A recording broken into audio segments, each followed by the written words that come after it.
ጽናት እንግዲህ በሷ ብሶ እንዴት እንደምትሆን ልክ እንደተበዳይ ነው ያደረጋት ማለት ነው። ጽናት እንግዲህ ሶሲ ለጊዜው መናገር አትችልም አሉ እንጂ አውቃ ነው ማለት ነው እሷ ዝም ያለችው። ነገር ግን ትናንት እንግዲህ ኪራ ከሐኪም ቤት ተሸክሟት ሲመጣ ደሟ ፈላ፣ ተንተከተከ ጽናት።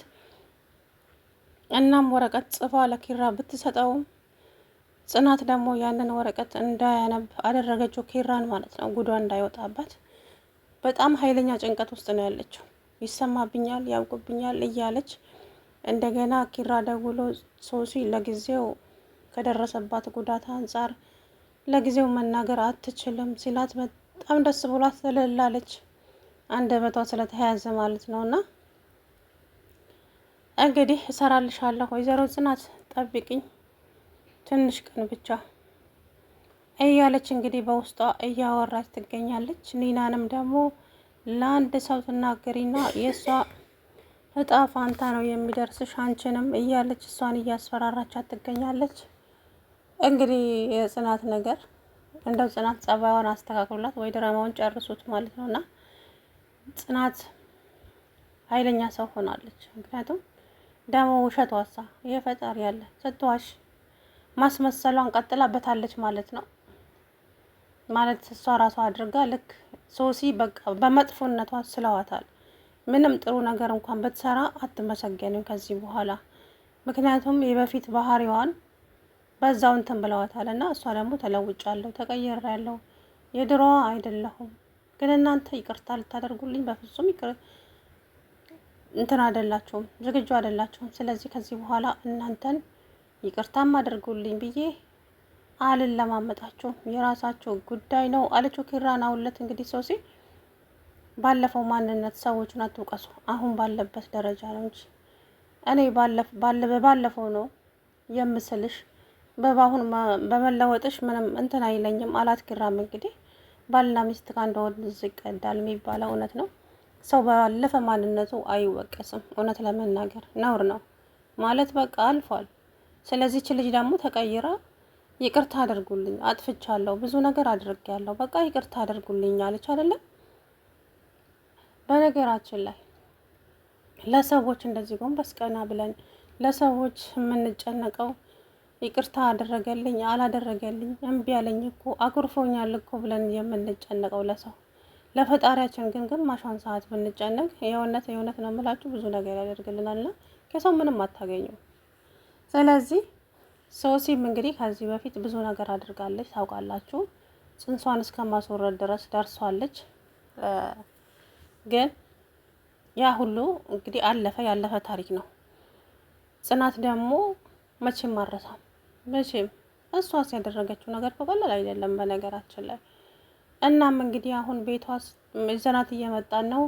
ሶሲ ትንሽ እስከሚሻላት እዚሁ እኛ ጋር ትሆናለች፣ ምን መሄጃ አላት ሲላት እሺ እኔ ቤቱን አስተካክዬላችሁ እወጣለሁ እንጂ እኔ ከሷ ጋር እዚህ ቤት ውስጥ አልኖርም አለች። ከዛም እንግዲህ ሶሲ ኪራ ተሸክሟት ቤት ድረስ መጣ። እነሱ እያሉ እሱ የሚሸከማት ምክንያቱም ምንድን ነው እያለች ከዛም ሶሲ እንግዲህ መኝታ ቤቷ ገብታ እዛ ምግብ ወስደውላት ሶሲና ማናት ጽናትና ኒናዬ እንደምታያት እንግዲህ ቢያማትም አፏ ዝም አይልም እና ታስቀኛለች በነገራችን ላይ። ከዛ በኋላ እንግዲህ ጽናት እያሾፈችባት ሶሲ ላይ እሷ እኮ አሁን ከቀልቧ አይደለችም፣ አሁን እኮ እሷ እብድ ናት፣ እሷ ሌላ ሰው ሆናለች፣ የምታወራውን እንኳ አታውቅም እኮ አታይም እንዴ አንደበቷን ይዟት ምናምን ነገር እያለች ከዛ በኋላ እያለ ሲያሽሟጠጡባት በልጋረች እና በጥፊ ድርግም አደረገችባት ጽናትን ማለት ነው። እንዴት ደስ እንዳለኝ የእውነት ድጋሚያት ያልኩት እንደው ጽናት ይገባታል። ምክንያቱም የሰው ልጅ ክፉ ቢሰራ የፈለገ ነገር ቢያደርግ በርበሬ እንዴ የድሮ አባባል እኮ ነው ይሄ፣ በርበሬ ይታጠናል ምናምን ነገር እና እች ልጅ የሆነ ነገር ብትሆንስ? እሺ በርበሬ ማለት በጣም ከባድ ነገር ነው በነገራችን ላይ። ያ ነገር ግን ያው በርበሬ አይመስለኝም፣ የጨመረችበት እጣን ነገር ነው። በርበሬ ቢሆን ይሞቱ ነበረ ሁላቸው። ለማንኛውም እንግዲህ ሶሲ አንድ ጊዜ ብቻ ከዚህ ጋር ልነሳ። እኔ ሶሲ አይደለሁም፣ አሳይሻለሁ። የድሮ ማንነቴ ነው አይደል የፈለጋችሁት? ስለዚህ በጸባይ ብለምናችሁ እምቢ ብላችኋል። በነገራችን ላይ ሶሲ ጥፋት የለባትም። ባሁኑ ተመላለሰች። ይቅርታ አድርጉልኝ አለች።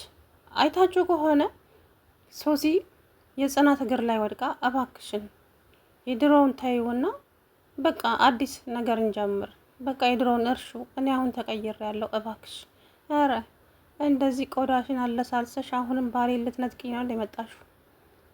ከዛን ስሚ ጽናት፣ እኔ ሰው ባል አልነጥቅም። በእርግጥም አንቺ ትሆኛለሽ የሰው ባል የነጠቅሽው። ከቤቲ ወስደሽ ነው ኪራን። የእሷ እንባ ደግሞ ገና ያንከራትትሻል። ስለዚህ እኔ የመጣሁት አጥፍቻለሁ፣ ይቅርታ ነው። ኪራ ደግሞ ይቅርታ አድርጎልኛል። ከውስጡ ይሁን አይሁን አላውቅም። አንቺ ግን ከማን በልጠሽ ነው ይቅርታ ማታድርጊልኝ ብላ እንግዲህ ከዚህ በፊት ተነጋግረው ነበረ። ውጭ ከቤቴ ምናምን ነገር ብላ ገፈታትራ አውጥታት ነበረ ሶሲ። ያም እንግዲህ በዛም ተስፋ አልቆረጠችም። ኪራ ጋር ቢሮ ሄዳ ኪራ ቆይ ለምንድን ነው ባለፈው ማንነቴ የምትስሉኝ? እኔ እኮ አሁን ተቀይሬያለሁ፣ ተለውጫለሁ።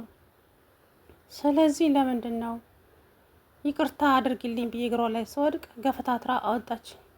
እንዴ ያደረግሻትን ነገር የምትረሳ መሰለሽ እንዴ አለና እሱም ቀጠል አደረገና የራሳችሁ ጉዳይ ብዬ ነበረ እኔ እንደው ፊታቸው ላይ ተፍቼ የሚሄደው ሶሲም በሆን ኧረ እኔ ለሰው አልሰግድም እንዴ ምን ነው ሸዋ።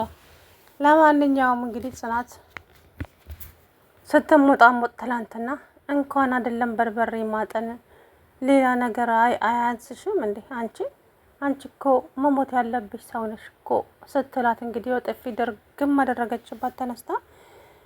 እመኚ እኔ አሁንም ያደረኩት ነገር ጸጽቶኝ ነው እንጂ ከዚህ የበለጠ ዋጋ አስከፍልሻለሁ ሶሲ። እኔ ጽናት አይደለሁም፣ አልለቅሽም፣ ዋጋሽን እሰጥሻለሁ እያለች ፉከራውን ቀጠለች ወይዘሮ ጽናት። እሺ እሱን ማን እንደሚያሸንፍ አብረን የምናየው ይሆናል እያለች ሶሲ እንግዲህ ዝም አለች ማለት ነው። ከዛ በኋላ መራዊት ግን ተጠራጥራታለች ጽናትን። ማለትም ስትቃዥ ማለት ነው። ትቃዣለች እያወራች እኮ የምታወራውን እንኳ አታውቀውም። እና ያለበት ሰው ዝም ብሎ ያስለፈልፈዋል ይባላል። እናም እንግዲህ ዝም ብላ ጽናት ስለምን እያወራሽ ነው አለቻት መራዊት። ህሌንም እንግዲህ መሩዬን ከናሆሜ ለማጣላትና ብቻ የሆነ ደብዳቤ ቦርሳ ውስጥ አስቀምጣለች። እንግዲህ ቀጥ ብላ እነ ናሆሜ ቤት ሄዳ ትናንትና ናሆሜን የራሷ ለማድረግ የማትፈነቅለው ድንጋይ የለም። አሁን እንግዲህ መራዊትንና ናሆሜን ለማጣላት ትላንትና እንዳያቸዋት ተደናብራ እቤት ድረስ ሄዳ እባካችሁ ይቅርታ አድርጉልኝ፣ ደግሞ ምን ጠንስሰሽ መጣሽ አንቺ እባብ አለቻት ሀዊ። እባክሽ ሀዊ አንቺም ናሆሜም ደግሞ ከኔ ጋር ምን አገናኘሽ? ችግርሽ ከነሱ ጋር ነው። አሁንም መራዊትን እጎዳታለሁ ብለሽ ከሆነ ተሳስተሻል። እኔ በፍጹም እንደዛ አይደለም። እባካችሁ እኔ እስከ ዛሬ ልጄን የምታሳድግልኝ እናቴ ነበረች። አሁን ግን በቃ እናቴም ደክሟታል። ስለዚህ ልጄን እንዲያሳድጉልኝ ብቻ ነው እንዴ? እባክሽን ውሃ ታመጭልኝ፣ ብታይ ፀሐዩ ምኑ ተፈራርቆብኝ ምናምን አለቻት እና ሀዊ ውሃ ልታመጣላት ሄደች። ሀዊ ግን ውስጧ አልተቀበላትም ነበረ። ሀዊ እንግዲህ ውሃ ልታመጣላት ስትሄድ ደብዳቤውን የመራዊት ቦርሳ ውስጥ አስቀምጠዋለች። እንግዲህ ምን እንደሆነ አላውቅም። ደብዳቤው ናሆሜ ሳያየው መሮ ብታየው ጥሩ ነው። ያንን ደብዳቤ እንግዲህ ናሆሜ ካየው መቼም ሌላ ፍቅረኛ አላት መራዊት፣ ወይም ደግሞ ብቻ አላውቅም የሆነ ነገር ነው። ከዛ ሀዊ ውሃውን ይዛላ ስትመጣ ወይ በቃ ልሂድ፣ እናቴ እኮ አሁን ደውላ ልጅሽ በጣም ታማለች ብላኛለች።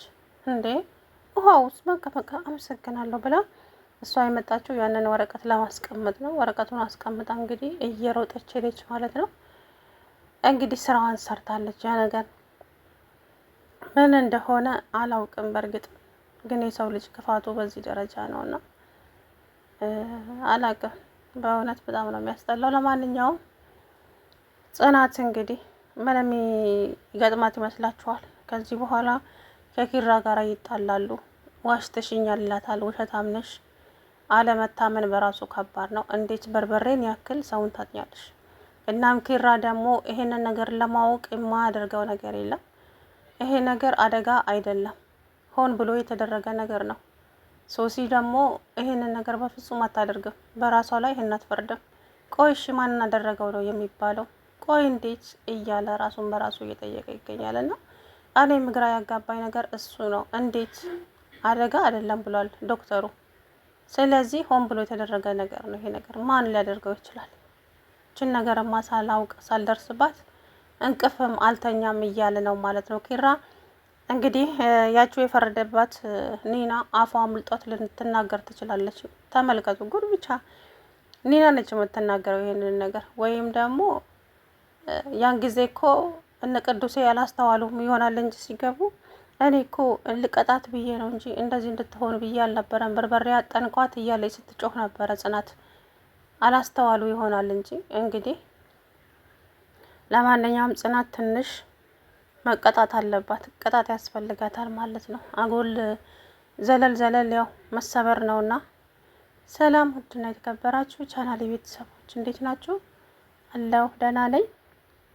እንግዲህ ሶሲና ጽናት ተፋጠዋል ማለት ነው። ቶሚና ጄሪ ሆነዋል። ጽናት እንግዲህ ትንሽ ቆንጠጥ መደረግ አለባት። የእውነቴን ነው የምለው።